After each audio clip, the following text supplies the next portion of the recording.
ایک تحقیق ہوئی بریڈفورڈ یونیورسٹی UK میں کہ انہوں نے دیکھا کہ وہاں پر ہندوستان پاکستان سے بہت لوگ آئے اور ان کا رواج ہے کزنز میرجز کا بہت. تو انہوں نے اندازہ لگایا کہ ان کے ہاں جو برتھ اب نارمیلٹیز ہیں یا نوزائیدہ بچوں کی جو تکالیف ہیں بہت ساری مخصوص قسم کی بالخصوص ذہنی امراض کی یا اعضاء کی خرابی کی تکالیف ہیں وہ ان لوگوں میں بہت زیادہ ہیں جہاں کزنز میرجز ہیں. اب اس میں یہ دیکھا گیا ہے کہ کرسچنز کے یہاں اس کا رواج کم ہے اور جوز میں اور مسلمانوں میں اس کا رواج بہت زیادہ ہے. اب یہ بھی معلوم ہوتا ہے ہمیں کہ خود حضور صلی اللہ علیہ وسلم کی اپنی شادی ہوئی ان کی پھوپھی کی صاحبزادی سے اور حضور صلی اللہ علیہ وسلم نے اپنی صاحبزادی کی شادی کی حضرت علی سے, وہ بھی ان کے قریبی عزیز تھے, کزن تھے ان کے. تو یہ میں معلوم کرنا چاہتا ہوں آپ سے کہ اس بارے میں دین کوئی رہنمائی دیتا ہے؟ پہلے تو یہ اصولی بات سمجھ لینی چاہیے کہ دین کا دائرہ کیا ہے. دین کا دائرہ یہ نہیں ہے کہ وہ کسی چیز کے طبی نقصانات ہمیں بتائے. دین کا دائرہ اخلاقی نقصانات سے متعلق ہے, یعنی جو اخلاقی پہلو ہیں دین انہیں موضوع بنائے گا. چنانچہ یہ جو محرمات ہیں یعنی وہ عورتیں جن سے نکاح کرنا ممنوع قرار دیا گیا ہے اس کی بنیاد اخلاقی اصول پر رکھی گئی ہے. اس اصول پر نہیں رکھی گئی کہ کسی عورت کے ساتھ نکاح کرنے میں طبی طور پر کیا نقصانات ہو سکتے ہیں.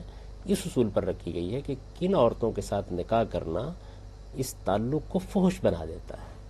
یعنی اللہ تعالیٰ نے جو اخلاقی لحاظ سے نامناسب حرام قرار دی ہیں ان میں سب پہلی چیز فواحش ہے. تو فواحش کا اطلاق کیا اس صورتحال پر, یعنی یہ بتایا ہے کہ ماں سے یہ تعلق قائم کرنا, بہن سے یہ تعلق قائم کرنا, یہ اپنے اندر شناعت رکھتا ہے. اس کے نتیجے میں کوئی صحیح تمدن وجود میں نہیں آ سکتا. اس کے نتیجے میں گھریلو زندگی پاکیزہ نہیں ہو سکتی.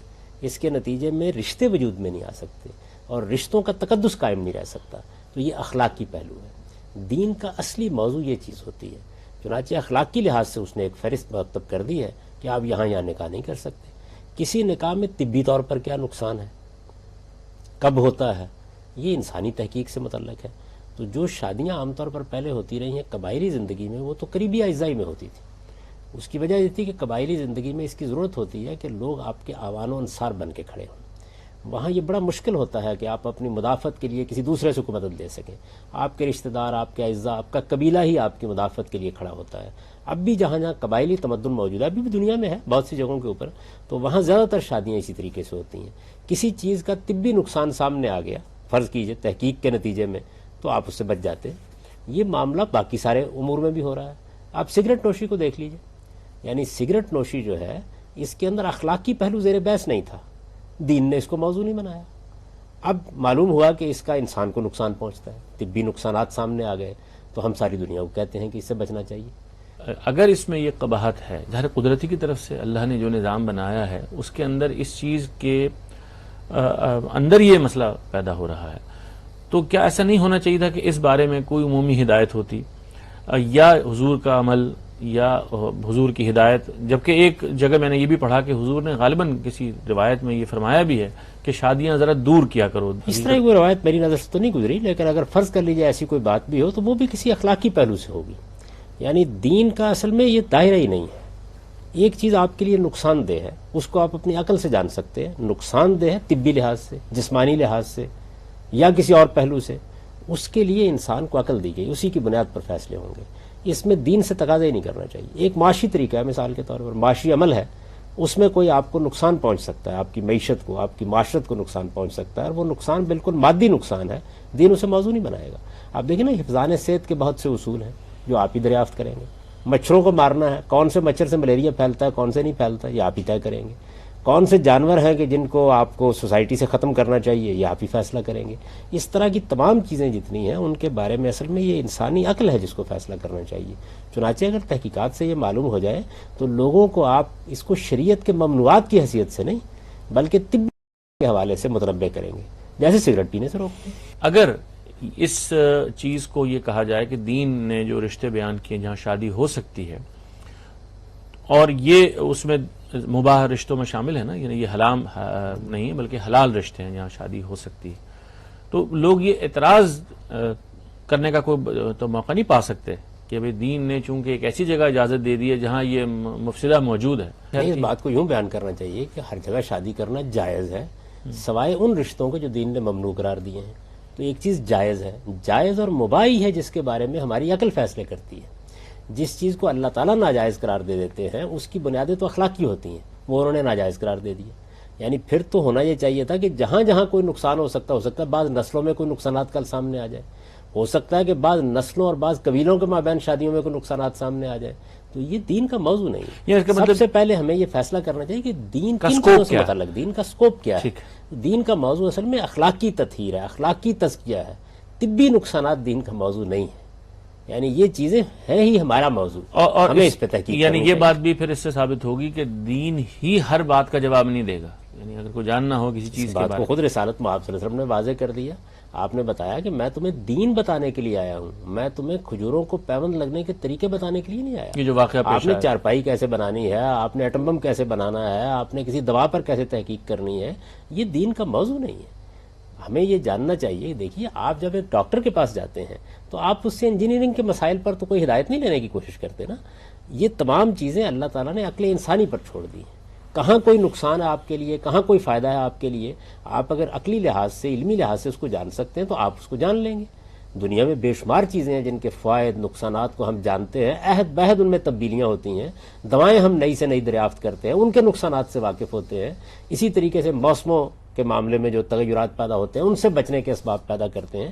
یہ سب انسانی عقل. میرے خیال میں اس میں تو جو بات میری سمجھ میں آ رہی ہے وہ اور بہت اس کو زور سے بیان کرنے کی ضرورت ہے. اگر وہ وہی بات ہے جو آپ فرما رہے ہیں کہ دین اصل میں جو حکم بھی دیتا ہے یا کسی چیز سے روکتا ہے اس کا دائرہ اصل میں اخلاق سے پھوٹتا ہے, اور اس کے علاوہ جو دوسرے محرکات ہیں یا داعیات ہیں دین کو ان سے غرض نہیں ہے. ظاہر بات ہے جی. باقی چیزوں کے بارے میں دیکھیں, اللہ تعالیٰ اس کائنات کا خالق ہے, اس نے باقی چیزوں کے لیے انسان کو عقل دے رکھی ہوئی ہے. وہ اس کو استعمال کرے, تجربے اور مشاہدے سے چیزوں کو حاصل کرے. بہت سی چیزوں میں انسان استقرا کرتا ہے اور اسے معلوم ہوتا ہے کہ اچھا اس چیز میں تو نقصان ہے, یا فلاں چیز میں بتدریج نقصان پیدا ہو جاتا ہے. اب آپ نے ایک پل بنانا ہے, آپ نے دریاؤں میں ڈیم بنانے ہیں, آپ نے بجلی پیدا کرنی ہے, یہ بتانے کے لیے دین نہیں آیا. اس کے لیے انسانی عقل کی طرف مراجعت کیجیے.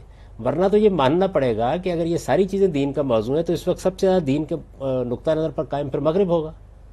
وہ دنیوی علوم ہے, سیکولر علوم ہے. اصل میں اس میں غلط فہمی کا باعث غالباً یہ بات بنی کہ وہاں کچھ رشتے بتائے گئے جہاں شادی کرنا جائز قرار دیا گیا, روا قرار دیا گیا. یوں کہیے کہ یہاں شادی کرنا ممنوع قرار دیا ہے, اللہ تعالیٰ نے صرف وہ بتایا ہے. اچھا, باقی جتنی چیزیں ہیں وہ جائز ہیں شرعن, لیکن ان سے روکا جا سکتا ہے اگر ان میں کوئی مفسدہ پیدا ہو جاتا ہے, کوئی خرابی پیدا ہو جاتی ہے. اب مثال کے طور پر دیکھیں نا, اللہ تعالیٰ نے ایک سے زیادہ شادی کرنے پر پابندی نہیں لگائی. اللہ تعالیٰ پابندی لگا دیتے تو قیامت تک کے لیے لگ جاتی, لیکن ہم اپنے حالات کے لحاظ سے پابندیاں بھی لگا سکتے ہیں, کوئی پروسیجر بھی بنا سکتے ہیں. اسی طرح دیکھیے اللہ تعالیٰ نے مرد کو طلاق دینے کا حق دیا اور اس کا ایک پورا پروسیجر بتا دیا کہ کس طرح طلاق دی جائے گی. عورت بھی بعض اوقات طلاق کا مطالبہ کرتی ہے, اور جب طلاق کا مطالبہ کرے تو اس کا پروسیجر کیا ہونا چاہیے یہ ہم پر چھوڑ دیا کہ ہم اسے بنا لیں. کل کو ہم بنائیں گے تو ظاہر ہے اسی کے مطابق مطالبہ کیا جائے گا. تو قانون سازی کا ایک دائرہ وہ ہے جس کا تعلق ہماری عقل اور ہمارے علم سے ہے, اس کو ہم ہی پر چھوڑ دیا گیا ہے. اور یہ بات بھی یعنی ایک تو یہ کہ اللہ تعالیٰ بہت محدود پیمانے پہ قانون سازی کرتے ہیں, اور دوسرے یہ کہ قانون سازی ان امور میں کرتے ہیں جن کا تعلق اخلاق سے ہوتا ہے. اور اس سے یہ بھی ظاہر ہوتا ہے کہ اخلاق کے ان معاملات کے اندر انسانی عقل کو یہ حیثیت حاصل نہیں ہے کہ وہ صحیح بات تک پہنچ جائے. دیکھیے بات یہ, بہت سے معاملات میں انسانی عقل صحیح بات تک پہنچ جاتی ہے, بعض معاملات میں بعض وجوہ سے غلطی کھاتی ہے. یعنی عقل کے اوپر بھی کچھ آفات ہیں, ان آفات کی وجہ سے بعض اوقات غلطی لگتی ہے.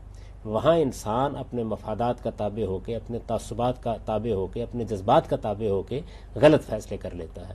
تو اللہ تعالیٰ نے وہاں اپنی ہدایت انبیاء علیہ السلام کے ذریعے سے دیا. آپ دین کی پوری ہدایت کا مطالعہ کریں, وہ اصل میں کن چیزوں سے متعلق ہے؟ آپ کے بدن کی تطہیر سے متعلق ہے, آپ کے کھانے پینے کی تطہیر سے متعلق ہے, آپ کے اخلاق کی تطہیر سے متعلق ہے, اور اللہ کے ساتھ آپ کے تعلق کو ضابطے میں لاتی ہے جس کو آپ عبادات کہتے ہیں. ان امور کے علاوہ باقی کسی معاملے سے دین کو تعلق نہیں ہوتا. باقی معاملات میں ہمیں اپنی عقل سے کام لینا ہے. مسلمانوں کی ایک بڑی غلطی یہ بھی ہے, اور یہی وجہ ہے کہ ان کے ہم بہت سے علوم و فنون کی طرف لوگوں کی رغبت ختم ہو گئی. یعنی وہ چیزیں جن کے بارے میں ہمیں کام کرنا ہے, تحقیق کرنی ہے, جاننا ہے. اگر فرض کر لیجئے کہ کسی موقع کے اوپر یہ معلوم ہو رہا ہے کہ فلاں فلاں شادی کرنے کے نتیجے میں کچھ مفاسد سامنے آ رہے ہیں, یہ اصل میں اخلاقی مفاسد نہیں ہیں. یعنی کسی کزن کے ساتھ شادی کرنے کے نتیجے میں ایسا نہیں ہوا کہ کوئی اخلاقی مفسدہ سامنے آ گیا ہے جو دین نے نہیں بتایا تھا. دین نے جن رشتوں کو حرام قرار دیا اس وجہ سے حرام قرار نہیں دیا کہ اس میں کوئی طبی خرابی پیدا ہو جاتی ہے, اس لیے ممنوع قرار دیا ہے کہ اس کے نتیجے میں اخلاقی خرابی پیدا ہوتی ہے. یہی بات دیکھیے شراب اور جوئے کے بارے میں قرآن نے کہی. جب لوگوں نے سوال کیا تو قرآن نے کہا اسمہما اکبر من نفعہما, یعنی اس کا کچھ نفع ہے جو تمہیں حاصل ہو رہا ہے. عرب میں چونکہ اس کی بنیاد پر غریبوں کی مدد کا ایک پروگرام بنایا گیا، چیریٹی ہو جاتی تھی، چیریٹی ہو جاتی تھی. تو یہ کہا کہ اس نفع کا ہم انکار نہیں کر رہے، لیکن ان کا گناہ یعنی وہ اخلاقی قباحت جو ان کے اندر ہے وہ بہت زیادہ ہے.